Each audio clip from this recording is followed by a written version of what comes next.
बिस्मिल्लाहिर्रहमानिर्रहीम। अस्सलाम वालेकुम। उम्मीद है आप सब खैरियत से होंगे। चैप्टर नंबर 11 के नेक्स्ट लेक्चर में हम एक इम्पॉर्टेंट लॉन्ग क्वेश्चन को डिस्कस करेंगे।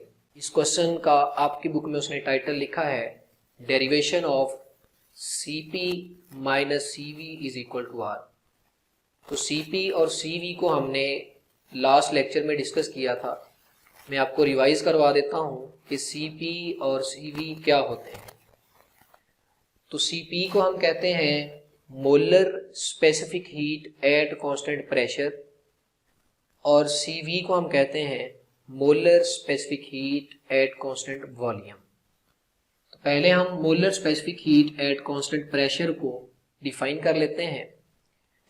अगर आपके पास ये एक वेसल है और ये पिस्टन है और हमने इस गैस को जो इस वेसल के अंदर है उसको कांस्टेंट प्रेशर की कंडीशन में रखा है।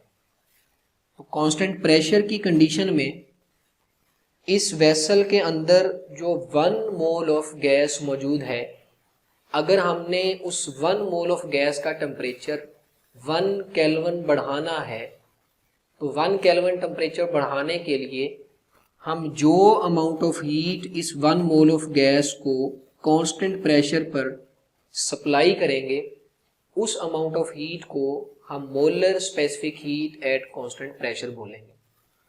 तो यही बातें मैंने यहाँ थ्योरी में लिखी हैं। Amount of heat required to raise temperature of 1 mole of gas, gas के 1 मोल का टेम्परेचर बढ़ाने के लिए, कितना बढ़ाने के लिए, by 1 kelvin at constant pressure. Constant pressure पर 1 मोल ऑफ गैस का टेम्परेचर 1 केल्विन बढ़ाने के लिए जो अमाउंट ऑफ हीट हम उसे सप्लाई करेंगे उसे हम molar specific heat at constant pressure कहते हैं। तो इसी डेफिनेशन को फॉलो करके हम इसका फार्मूला भी लिख सकते हैं। मोलर स्पेसिफिक हीट को हम रिप्रेजेंट करते हैं CP के साथ और ये इक्वल होगी अमाउंट ऑफ हीट जो हमने हीट सप्लाई की। चूंकि कांस्टेंट प्रेशर पर हीट सप्लाई कर रहे हैं तो उसको हम QP का नाम दे देते हैं। Amount of heat supplied to raise temperature of 1 mole of gas by 1 kelvin is called molar specific heat at constant pressure. यहां से अगर हम QP को अलहदा करना चाहते हैं तो हमारे पास यही रिलेशन आ जाएगा, QP is equal to N delta T इधर जाके मल्टीप्लाई हो जाएगा तो ये आ जाएगा CP डेल्टा T और इसके साथ हमारे पास ये N आ जाएगा जो कि number of moles of gas को रिप्रेजेंट करता है। अब हम बात करते हैं molar specific heat at constant volume की। तो अगर वही गैस जो है वो एक ऐसे वेसल में मौजूद है जिसका पिस्टन फिक्स है, 1 मोल ऑफ गैस जिस वेसल में मौजूद है उसका पिस्टन फिक्स है, यानी पिस्टन ना ऊपर को मूव कर सकता है ना नीचे को मूव कर सकता है, तो हम कह सकते हैं कि हमने गैस के वॉल्यूम को कांस्टेंट कर दिया है। अगर कांस्टेंट वॉल्यूम पर 1 मोल ऑफ गैस का टेम्परेचर 1 केल्विन बढ़ाना हो तो जो अमाउंट ऑफ हीट हम उसे सप्लाई करेंगे उसे हम molar specific heat at constant volume बोलेंगे। लिहाजा हम CV का फार्मूला जो है वो कुछ इस तरह से लिखेंगे, CV यानी molar specific heat at constant volume equal होगी अमाउंट ऑफ हीट सप्लाइड, चूंकि कांस्टेंट वॉल्यूम पर सप्लाई कर रहे हैं तो उसको QV से रिप्रेजेंट कर दिया। Amount of heat supplied to raise temperature of 1 mole of gas by 1 kelvin is called molar specific heat at constant volume. यहाँ से अगर QV को अलहदा कर लें तो हमारे पास यही रिलेशन आ जाएगा, QV इज इक्वल टू ये N डेल्टा T इधर आके मल्टीप्लाई हो जाएगा। चूंकि हमने गैस का 1 मोल लिया है तो स्मॉल n की वैल्यू हमारे पास 1 आ जाएगी। Small n number of moles को रिप्रेजेंट करता है। तो अगर ये n 1 हो गया तो QV इक्वल आ जाएगा CV डेल्टा T के। तो QV हमारे पास आ जाएगा CV डेल्टा T। यहाँ भी चूंकि 1 मोल लिया था तो इस n की वैल्यू 1 हो जाएगी तो QP भी CP डेल्टा T के इक्वल आ जाएगा।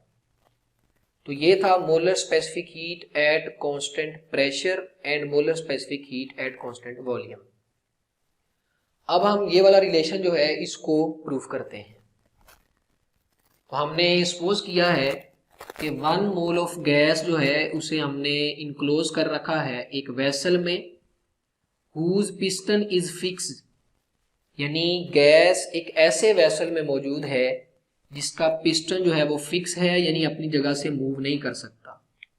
और इस वेसल के अंदर ये हमारे पास 1 मोल ऑफ गैस मौजूद है जिसका टेम्परेचर हमने 1 केल्विन बढ़ाना है।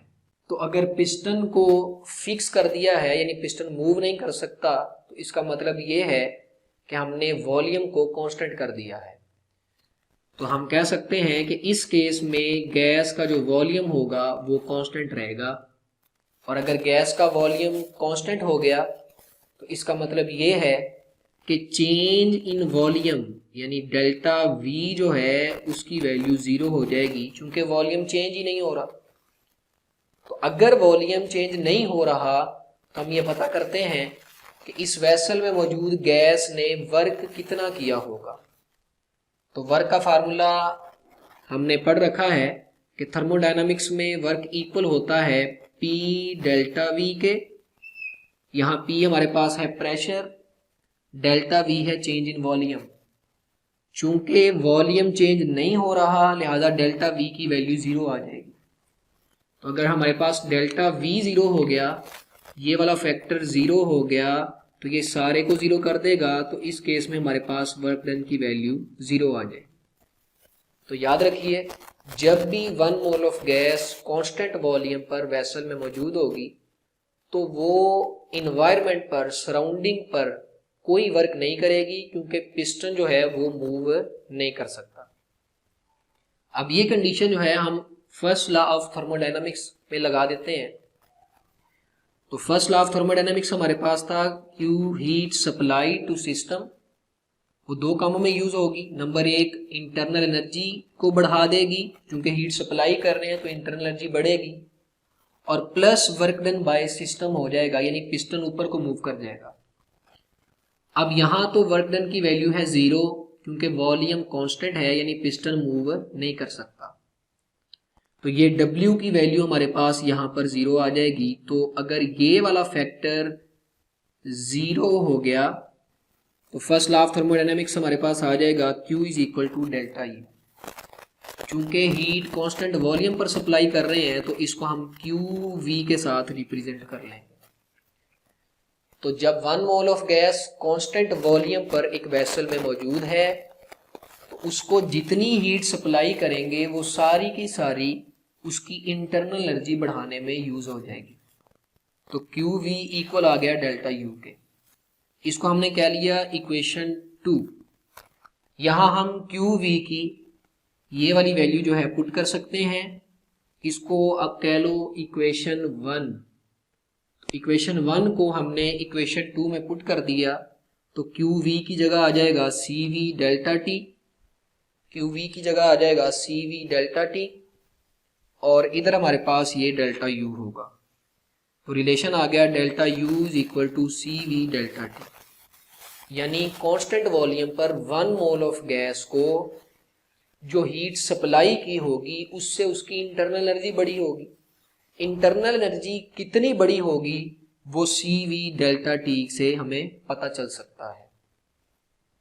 दूसरा केस हमारे पास है कि हम उसी 1 मोल ऑफ गैस को कांस्टेंट प्रेशर की कंडीशन में ले लेते हैं।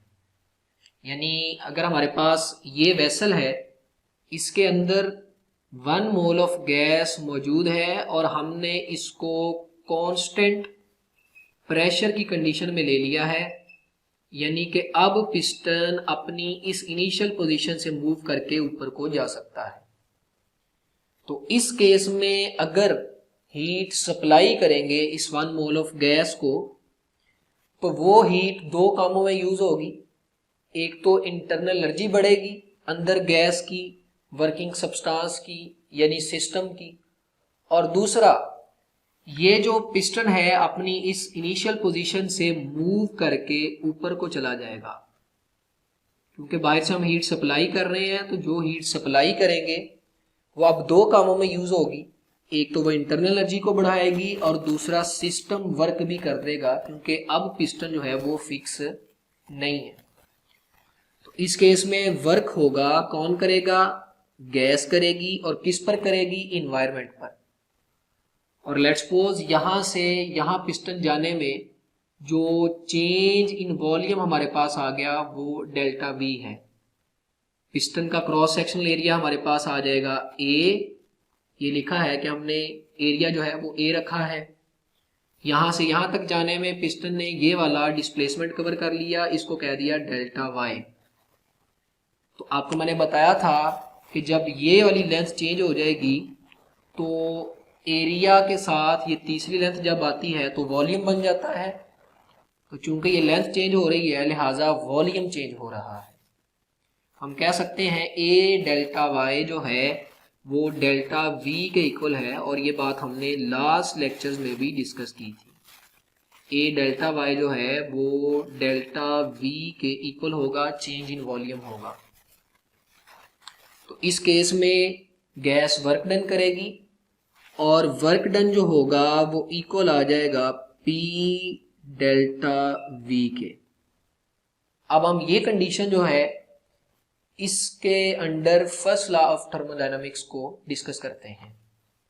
तो फर्स्ट लॉ ऑफ थर्मोडायनामिक्स के अकॉर्डिंगली कांस्टेंट प्रेशर पर जो अमाउंट ऑफ हीट सप्लाई की होगी, एक तो उसने अंदर मॉलिक्यूल्स की इंटरनल एनर्जी बढ़ाई होगी और दूसरा पिस्टन ने ऊपर को मूव किया होगा, यानी इन्वायरमेंट पर वर्क हुआ होगा। तो चेंज इन इंटरनल एनर्जी भी हो गया और साथ में वर्क डन बाय सिस्टम भी हो गया।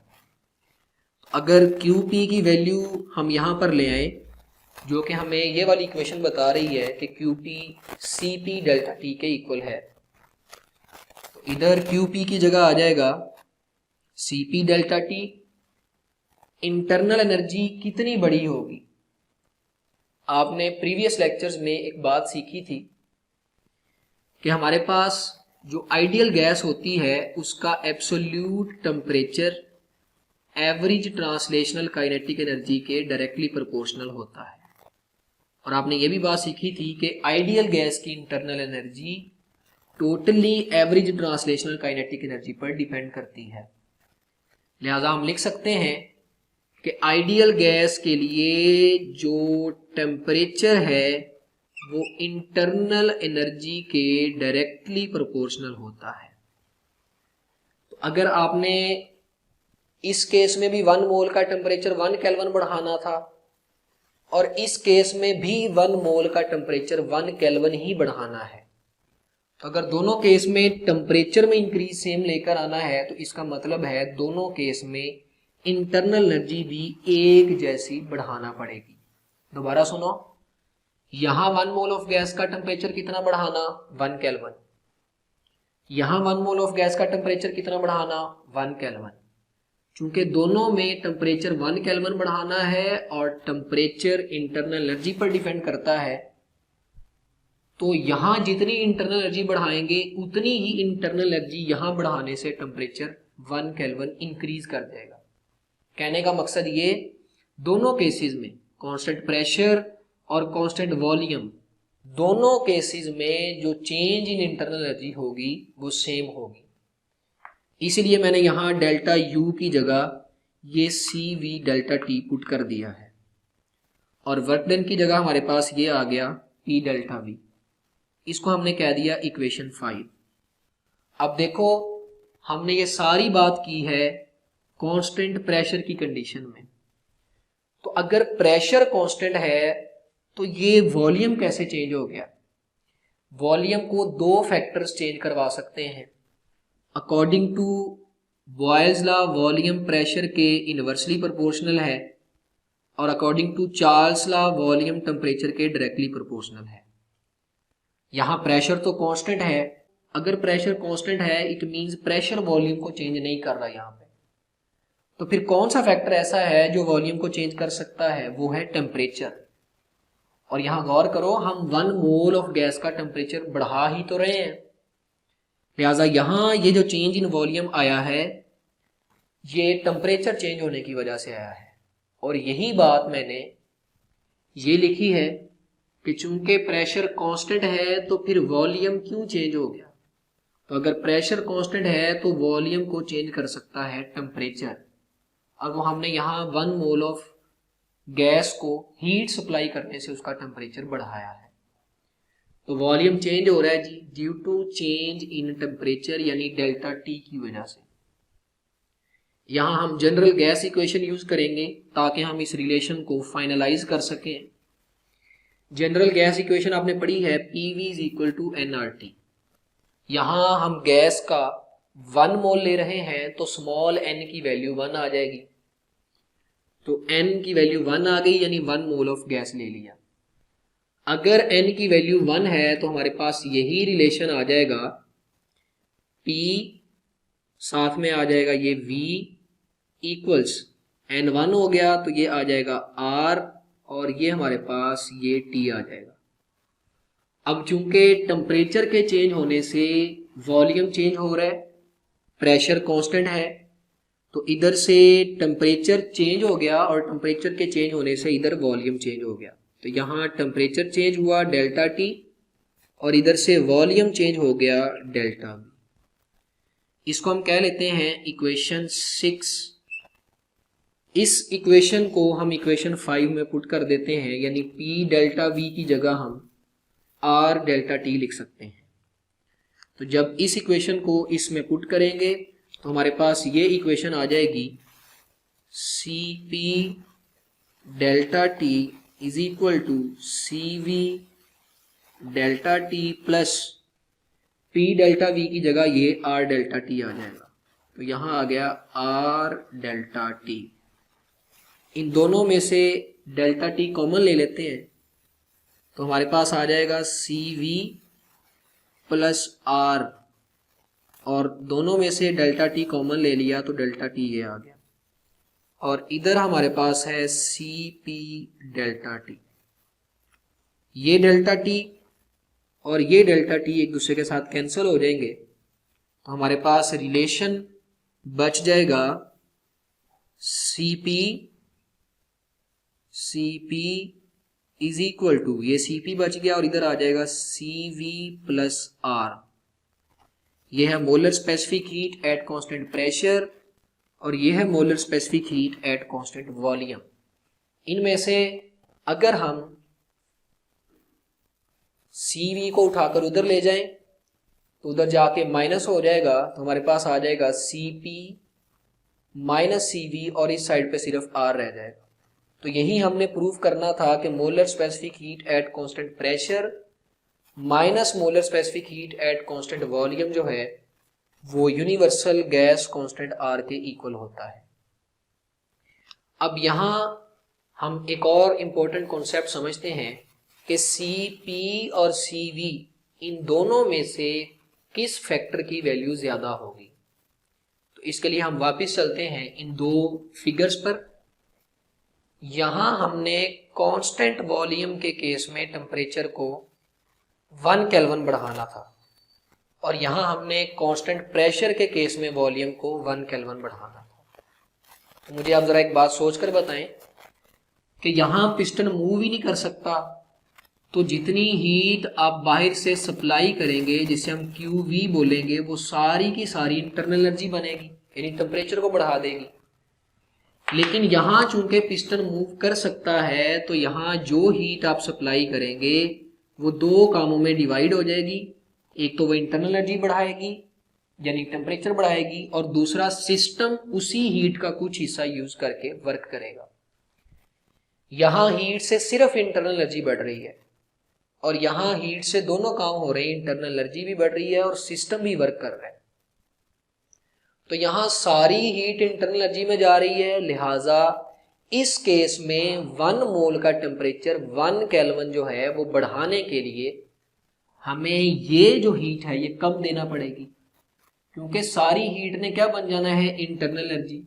तो फॉर एग्जांपल अगर आप 10 जूल हीट देते हैं और टेम्परेचर 1 केल्विन बढ़ जाता है तो इस केस में 10 जूल हीट देने से टेम्परेचर कभी भी 1 केल्विन नहीं बढ़ेगा क्योंकि उस 10 जूल में से कुछ हिस्सा वर्क डन में चला जा रहा है।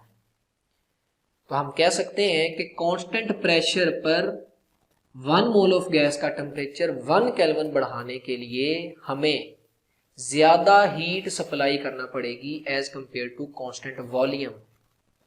इसीलिए हम कहते हैं कि कांस्टेंट प्रेशर के केस में जो अमाउंट ऑफ हीट सप्लाई होती है वो ज़्यादा होती है और कांस्टेंट वॉल्यूम के केस में जो हीट की अमाउंट जो हम सप्लाई करते हैं वो कम होती है।